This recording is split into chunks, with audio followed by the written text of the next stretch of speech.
Hello, hello, possums. Yes, it is I, the conspicuous Mew. And today I'd like to talk to you about sausages. Aren't they just lovely with a bit of HP sauce? You just don't worry too much about, how they were made and what goes into them.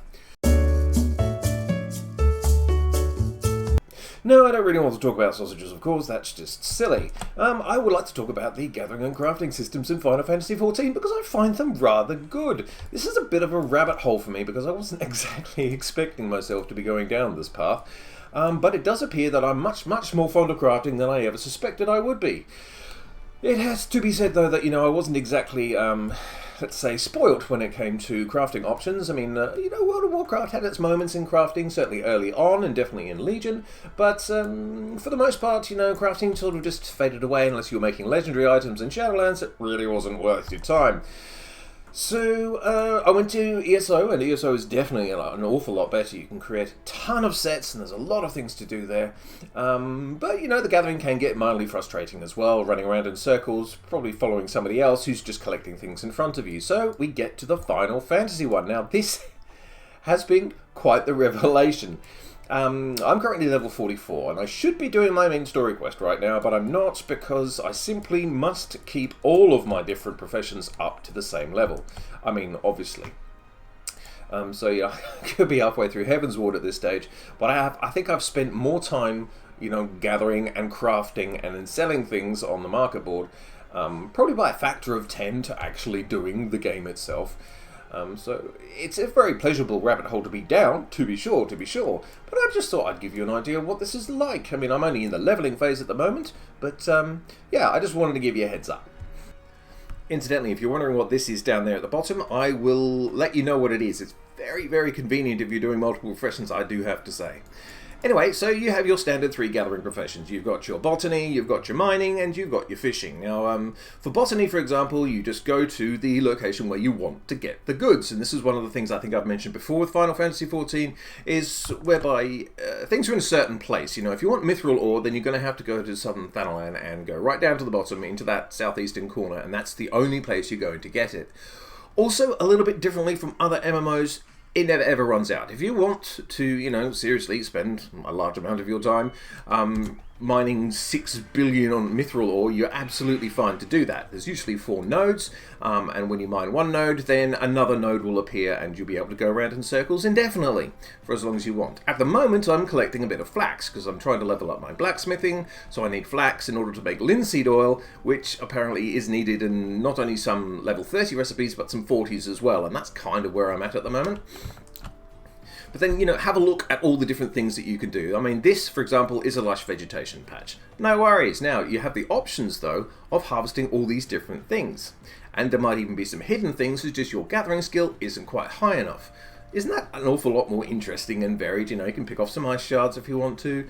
I'm after the flax, so I'm all into the flax right now. The wildfowl feathers, yes, I've crafted a few things with those. White truffle for cooking, or culinary linen? Culinarians, yes, that one. And ice shards as well. You use shards in everything that you create, so if you were short of those, we even have a special ability that increases the amount of shards that you can get from it. It's down here, it's called the 12's Bounty, and it's very nice indeed. Anyway, say hello to the conspicuous Moo, the level 44 Botanist. Now, as you're probably aware, in Final Fantasy XIV you can take all of the professions and all of the classes, and that's exactly what I have done. Even when, that probably wasn't a good idea because it has slowed down my actual progress substantially. But as you can see, this is the Botanist version, which is very nice. So I have like a main hand weapon, a hatchet, with gathering and perception on. Those are the 2 stats which will improve your chances of collecting things. And I've also got a scythe, and the scythe is for more gathering. There's 2 types really. You have just your standard harvesting, which is chopping wood, chopping trees, that sort of thing, and then you have this sort of harvesting as well, where you're scything it all down. And they've even, it's amazing, but they've even provided a system which was pointed out to me. Saved me a lot of time, thank you very much. If you click on recommended gear, you'll be able to equip the ones that are in your armory inventory. Now, your armory inventory is the one where you slot them all in, and you've got all these different pieces of equipment. So just clicking on that blue button will fit you out as a botanist, and then you can save it here. It's so easy, so simple, so you can always maximize out, and when you level up, you just got to remember to keep clicking on that recommended gear. So to start with, you know, not only as a botanist, not only do you have to have specific equipment, but you also have to have specific gear to improve your prospects. And of course you have a whole range of abilities as well. So, you know, things like Flora Mastery, increasing the chance of obtaining items in your next gathering attempt by 15%. I use Bountiful Harvest a lot, because it doesn't cost a lot of GP or gathering points. That's this blue bar down here. And, you know, it just gives me an additional unit of loveliness. 12's Bounty is very, very useful if you're going after shards. And you use shards in everything that you create in Final Fantasy. So if you are low on shards for some reason, you can, if you really, really want to, or just go into this vegetation patch, they usually have a shard on there. So, you know, if you hit this 12's Bounty, now I'm going to get 3 shards instead of 1 for the entirety of things that I'm doing. There's also this enable quick gathering down here. You don't have to click 4 times. There are 4 usually, unless you've got additional special abilities. If you enable quick gathering, it will just do it all for you, and you just sit back and you gather your shards. And there you go. And you can see the experience bar is very gradually going up down the bottom there as well. So there's an entire leveling system built into this, and this is just botany. You know, you've got Sneak, fabulous ability, enables you to run around without being detected by all the monsters, up to 4 levels above you. Preparation, if you click on this while you've actually activated this, it'll give you an idea of how much gathering the perception you need to get additional bonuses. There's so much to do. It's incredible, you know, it's this level of complexity. And if you go to this page, I mean, these are all the passive abilities and actual abilities that you get during the course of, this is just botany. You have to, you know, if I go to mining, for example, I'll switch over to mining, these are all the abilities you get for mining. And as you can see, all of my stuff has changed over to miner. Because you can save gear sets, you know, you can put your mining pick on, and there's your sledgehammer. And here's all the other, it's all going to be gathering perception stuff again. And if I go to here, it says I'm currently equipped with the recommended gear for a miner. That blue button, incidentally, is eye level, so you know it's going to go with highest eye level. You may not always agree. I don't agree with my paladin with some of the choices it makes, but you know it's up to you whether or not you want to follow it. So fishing is another beast entirely, of course, but you know I'm keeping this up as well because I really love to fish in MMOs. I don't know what it is. I'm no good at fishing in real life, so I guess I'm just compensating for it in Eorzea and Azeroth and Tamriel. For this one in particular, you have a lot of additional abilities. You have your traditional sneak, so you can sneak around without being attacked by things too much. Snagging gives you additional bonuses, so you're able to land fishing items inaccessible with normal bait or lures. So you've got your normal cast and you've got your normal hook in. Mooch is an ability that basically, you know, if you pick up certain fish, you'll be able to just keep the fish on the line, throw it back out there and catch an even bigger fish. You've got your bait, of course. You better get some bait going. Now you've got just your live stuff. You can see this one's good for ocean fishing. So this is probably fresh water, I'm guessing. I'm going to try honeyworm. I'm going to stick some honeyworms on this one. So I've got my bait. Chuck my line out. Put a green glowy thing on the end. There's not actually a point to that anymore.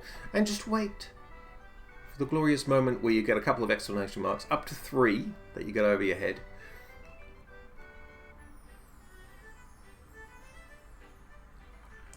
There we go. There's a little bit of a tug. And I've caught a root skipper. I have no idea what that is or what I'm going to do with it. But there you go. I've got a root skipper. Now I can go to the release list. So this is the list of fish that can be caught in this particular fishing hole. And these are the options. You can actually choose these and go, look, if I catch any crayfish, chuck them back in. Don't want those. Root skipper, that's alright. Mitten crab, that's army pieco. Whatever you want, and then you can just change it from there. I think that's really, really handy. You know, there's tons and tons of fish, and you go to an actual fishing log, and this is South Shroud that I'm currently in, and these are the different areas where I've pulled fish out of the rivers already. You can see there's a whole bunch I haven't discovered yet, and they've got entire tables with all of the different fish that you can catch as well. It's the level of detail is just ridiculous. Right, now for this next bit, we're getting down to the crafting. We've got our flax, 50 units, and we're going to turn it into linseed oil because that's rather useful. for the blacksmithing I'm working on it anyway. So, first of all, we're going to need to find out what we actually need to do. So I'll change into my blacksmithing outfit. And pull up where was I with all of this? Look at the variety of different things that you can make. All of these with a tick are ones that I've actually crafted. And if you craft it for the first time, you get additional XP on top. So, you know, at the moment I think my blacksmithing is 33. I'm trying to get to 35. Every 5 levels you get another, you know, crafting mission, which will give you another huge wad of crafting XP. And if you're looking for another very, very clever way of doing this, instead of the way that I'm doing it, you can also do the fates, you know, the levies. Levies are, you know, spread out throughout the world, but, you know, they will have crafting levies as well, and if somebody wants, I don't know, a crosscut saw, you make that for them. You get a ton of crafting XP off those as well. So, you know, if you have additional spaces, because you can only do so many at a given time, then I would definitely recommend that as a good way to level up quickly. This is where I was. I was going to make some steel pliers, and you can see I've got the steel ingots, which is fine. I need to make the steel rivets, which that's very easy. That's no problem here, but I didn't have any linseed oil. Now, if you right click on this, you can search the recipes that use the material, so you can actually get an idea of, you know, which ones is this worth putting in the bank for later. I mean, in this case it is for me, because I'm going to be making level 40 things later on, so even after I finish doing this one, I'm still going to put this into my bank, because, well, it's going to become useful. No point going all the way back and making more linseed oil later. So that's nice. If you go back to this again and you search for item by crafting method, it will show you how it's made. So as you can see, it's made by 2 units of flax, and it requires 3 water shards as well. Water shards are ones I constantly run out of, and no, I can't be bothered to farm them, so I usually buy them off the market board. So if you've already got it, if you've got a tick next to it, that means you've created it already. So you've got the bonus XP from creating it the first time, but this also opens up quick synthesis. Now, quick synthesis, smash it on. I would always go with use high quality materials. Sometimes you will get a higher quality piece of gear. Now that's fine for when you're crafting a gear in particular. That's very, very useful, the high quality stuff. Not so much when you're crafting stuff en masse like linseed oil. So you can just click, if you click on the minus, you don't have to go all the way up this way. You can just go 3, 2, 1, minus, and it will go back to the 24. Hit synthesize, and now you just have to wait for her to squeeze out all 24. And you can see she's earning XP as she goes. Yeah, you can just leave her to it. This does mean, of course, that it can get a little bit dull watching them, waiting them to finish this, so we'll skip through to the end here. So now we go back to our steel pliers, and you can see we've got the steel ingots already. That's fine, normal quality and high quality. If you choose higher quality, you know, you will have a higher chance to make a nicer piece of gear. So I'm going to choose high quality for linseed oil there, but I still don't have any steel rivets. It's either armor or smithing can make these, but I've made them on both, so I will quick synthesize one. So that's all I need. And synthesis. And I'll need to go back to my... what was I working on? Blacksmith. Yeah. Right. Now, let's get serious.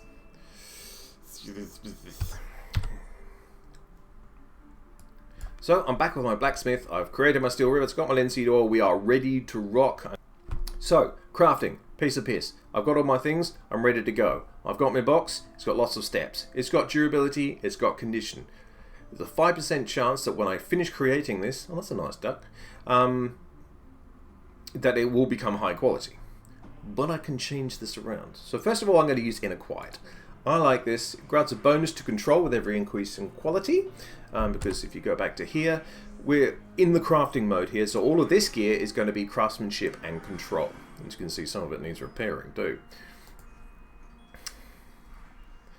So every time that goes condition good or excellent, I'm going to click on this one, standard touch, which will improve the quality of the thing that I'm making. So we've got it up to 7%. As you can see, some moves actually take 10 durability away, some don't. Things like great strides, for example, which is improving the efficiency of my next touch, that doesn't take it away, but then actually going into basic synthesis and getting your progress bar across, because you've got to get it all the way across eventually. Now, as you can see, I've got a condition good. So I'll hit that, I'll hit the standard touch, see if I can improve the quality. Up to 14% chance to make this a doozy now. That's pretty good. This buff great strides will drop off after the first time you improve. It does cost crafting points, which are down here, and I don't have an awful lot of them, but that's a very good sign. If it goes to excellent, definitely hit standard touch. Let's see if we can get this one out the wazoo. 100% chance to become super duper now. And, you know, if I still needed to upgrade things, then that would be fine. The condition is poor, but all I really need to do now is just finish the item. So I'll synthesize, and boom. Nice big amount of XP. And that's how you craft everything in this game. You know, you can go all the way along the top. This is your goldsmithing. Let's make turquoise or mithril planisphere. And, you know, you can craft gear. You can craft underpants. Always important. Basically, I just love the amount of effort that they have gone to make a crafting system that is actually good. Now, I should point out at this stage that if you want to access your bank or you want to access the market board, you will need to have the full game. You know, you can't get those available on the trial for obvious reasons. But, you know, on the trial, you can get to level 60. So, you know, you're all right. You do okay in the free trial. Hello, Little Miss 34 Blacksmith. And for some reason, I find this absolutely compelling gameplay. I really should get back onto the main story quest. But yeah, I don't know. I just wanted to say I love this kind of crafting system. The sheer amount of things that you can make is just astonishing. You know, I'm not even halfway yet. You know, I'm not even at 40 here yet. But it's just wonderful, wonderful stuff to do. Whoops, I forgot. I was going to tell you about this little box of tricks down the bottom here. So basically, I went onto the website because I wanted to find a way. I saw a video. I can't remember the guy's name, but I will link it when I find it. But it was really useful. Basically, it said, you know, you don't have to go up into here and then, you know, hit set gear list and then click on this to change it. You know, you can just macro the whole thing on. So this macro here, if I go to my settings. This macro, I've put it on shared so I can share it amongst all the different classes and stuff, but basically it just says hotbar display 4. That's it, that's all it does. And what it does, it just toggles it on and off. And this is just your standard issue hotbar. I made it into a 3x4 and I've taken all of these and just dragged them in. So, you know, if I wanted to put white mage on there for some reason, I'm not really into white mage right now. So it's really great because, you know, you've got the 11 professions there and plus whatever you're playing at the time, which at the moment is a paladin, as you might have noticed. So yeah, so that's fabulous because it just means that, you know, instead of going up here, you can just, I'm changing into Botanist, I'm changing into Fisher, I'm changing into Alchemist, and then, you know, you can, I haven't got the macro on all of them yet, but you can just go, you know, Control-Naught and just disappear the box. And that's your lot. So yeah, I just thought I'd just fire that across here. I'm sorry I forgot it. I meant to do it and I forgot because I'm an idiot. So anyway, yes, that was it. I just wanted to share my enthusiasm with you. I think I got it across. I hope you're having a lovely day. I think I think I better start working on the main story quest before I die of old age. So I will see you relatively soon. But until then, I am the Conspicuous Moo, and a very, very good afternoon to you.